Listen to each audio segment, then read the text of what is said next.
Welcome back to Only Talk Sports. We talk sports every single day, or at least we try to. I'm Roach Jeffrey. Subscribe to the channel if you like sports content. Hit that notification bell so you never miss another video. We just passed 870 subscribers. I appreciate your guys' support so much on this amazing journey, and I hope I can continue to make great content you guys will enjoy in the future. Now, Rick Pitino has done it again. Jordan Dingle, the second leading scorer in the NCAA this past season in college basketball, the former Penn guard, has decided to transfer to none other than the St. John's Red Storm. I'm going to go over whether I think that Jordan Dingle could be exactly what St. John's needs to be a top half team in the Big East and a potential contender in the Big East next season, and whether I think that Rick Pitino has already rebuilt the St. John's roster enough to be formidable in college basketball next season. Now, you look at St. John's, Mike Anderson, he was a solid coach at St. John's, but he could never get him over the hump. But Rick Pitino, he has been tasked to fix that, and he is building up the St. John's Red Storm brick by brick, player by player, and Jordan Dingle is the best player yet. He is a transfer portal guard from Penn. He's 6'3", 195 pounds, so he's got great size, and he is a guy that can handle the basketball at a high level. He can pass at a relatively high rate, but he's not an elite passer, so he's not a point guard. But he's more of a combo guard, but a scoring guard at that, and he averaged 23.4 points per game, only behind Antoine Davis in points per game this past season in college basketball. So he can fill it up, and yes, he was at the Ivy League. It's a lower level than the Big East, but it does not matter. Jordan Dingle, he's a guy a lot of programs won in Indiana. So many programs were looking at Jordan Dingle. And St. John's, they were able to land him. He is from the state of New York. I think that Jordan Dingle wanted to go home. That's a big reason why I think that Rick Pitino was able to land him as well. But Rick Pitino, he's a Hall of Fame coach, and he has great recruiting chops. He knows how to get players in, and he knows how to get players to where they want to go. And Rick Pitino has said, I'm going to try to make Jordan Dingle a first-round NBA draft pick next season. But looking at Jordan Dingle, what can he provide? He's going to be a guy that is automatically the best player on St. John's roster next season, scoring-wise. Maybe not the most talented if you're looking at potentially some of the other players that St. John's brought in, but he could be the most talented as well, because even though he's from the Ivy League, we don't know how that scoring success is going to translate. We don't know how many points Jordan Dingle will score next season, but even if his scoring dips from 23 points to like 15 points per game, he's still a massive addition for St. John's, because the Red Storm currently do not have a player of the caliber of Jordan Dingle at scoring the basketball, while getting to the rim. He's great off the dribble. He can take contact, and he's a really solid free throw shooter, 86%, so he gets to the line at a high rate, and he knocks down his free throws at a high rate, and he shot 36% from three and 46% from the field, and those numbers are great, because when you are the best player on a basketball team like Jordan Dingle was at Penn, you are targeted at a high rate because of the fact that you're the best player, and the opposing defense try to do everything they can to stop you, and the fact that Jordan Dingle still shot 36% from three and 46% from the field, despite being the best player by far on Penn and all the attention going his way for opposing defense, that is a solid percentage. So I think Jordan Dingle will definitely help raise the ceiling for St. John's, and the floor could already be the NCAA tournament. I don't know. There's still a chance that this roster does not mesh together for St. John's in year one of Rick Pitino, and there are still so many great teams in the Big East.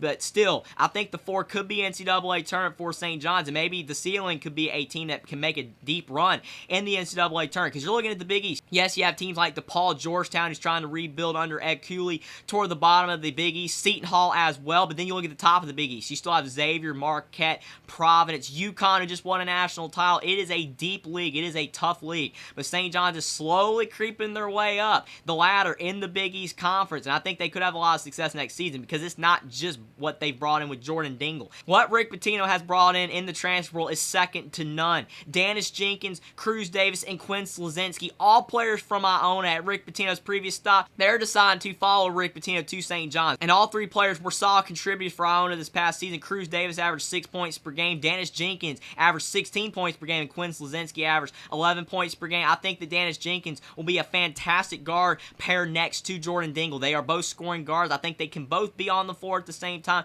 Maybe there are some question marks with fit being next to each other, the fact they're both 6'3" guards that do primarily score, and maybe they aren't the greatest passers in the world, but I do think they can fit together. But still, it will be interesting to see how Rick Pitino will be able to mesh this roster together. But all three of those players from Iona will definitely want to play well for Rick Pitino next season. Joel Soriano, he's the key piece back from St. John's team last year. He averaged a double-double and 15 points per game, 12 rebounds, one of those underrated bigs in the country this past season. He's a 6'11" center. I think he'll be huge next season. And Rick Pitino was not done there. He's brought in Naheem Alim from UConn. And yes, he only averaged 5 points per game this past season, but he's a transfer guard off the national championship winning Huskies. That's a big addition regardless of how you slice it, because Naheem Aline has that experience in the NCAA tournament. He'll be big for St. John's next season. Sean Conway, a transfer from VMI, is another guard who averaged 12 points per game. So you're looking at the fact that even though St. John's does not have all their roster spots filled yet, I think they might have 1 or 2 spots still available, but they're filling the roster with quality depth pieces, and it's going to give St. John's a team that will be formidable in the Big East next season. Posh Alexander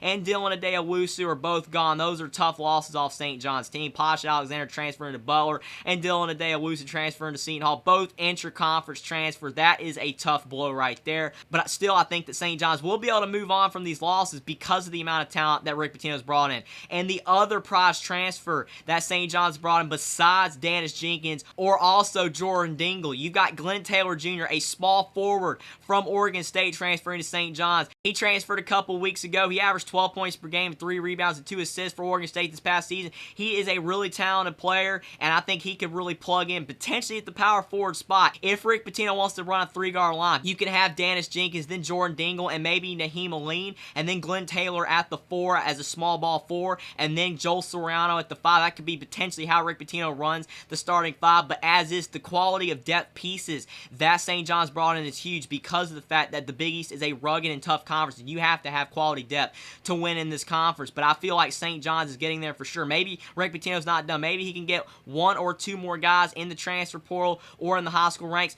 I don't know if he will because it is late in the game, but as is, this roster is really solid. And yes, St. John's did lose Brandon Gardner and Yaxel Landenberg, both players decommitted from St. John's, but Brady Dunlap, a 4-star forward, he is signed to St. John's. Well, he could potentially play behind Glenn Taylor, or maybe even start at the 4, and if you have Glenn Taylor at the 3, and only have 2 guards. But with the amount of guards that St. John's brought in, I feel like Rick Pitino will run a 3-guard lineup. But as you can see, all the players that Rick Pitino has brought in for the St. John's Red Storm, whether it's the Iona transfers, whether it's Glenn Taylor Jr. or Brady Dunlap as a freshman, or getting Joel Soriano back from last year's team, but I think the headline addition for St. John's is Jordan Dingle, because he is a bucket-getting guard that dominated in the Ivy League, that dominated at Penn University, the second leading scorer in Division I this past season at 23 points per game. He will not average that again, but if he can get more efficient and average 15, 16 points a game for St. John's next season, around 40% from 3, close to 90% at the line, and around 45 to 50% from the field, he will be a huge addition for St. John's. I think it will instantly make them competitive in the Big East, possibly a top-half team. I think they potentially have a top-half team in the Big East. Their roster is really solid. Maybe you could get another depth piece or 2, but the top of the roster is looking really good with Joel Soriano, Glenn Taylor, and also Dennis Jenkins and Jordan Dingle, and you got to give tons of credit to Rick Pitino. He's just now coming into St. John's, and he's having to rebuild a team that has not had a lot of success since the Lou Carsonesca era. St. John's has not been a team that's been relevant in college basketball in the last 20 years, but I think Jordan Dingle, paired with Rick Pitino at head coach, automatically makes St. John's competitive and relevant for next season in college basketball. And if Jordan Dingle plays at as high of a level that he is capable of, then I think that St. John's can definitely be a really solid team in college basketball next season, and a lot better than people probably were expecting in Rick Pitino's first season as the Red Storm head coach. Subscribe to the channel if you like sports content. Like this video down below. Comment down below what you think about Jordan Dingle transferring from Penn to St. John's, and whether you think that Jordan Dingle can automatically make St. John's a tournament team and a potential top-half team in the Big East next season, and how good of a job you think Rick Pitino is doing as the head coach of the Red Storm already. Follow me on Twitter as well. Link is in the description, and I will see you next time.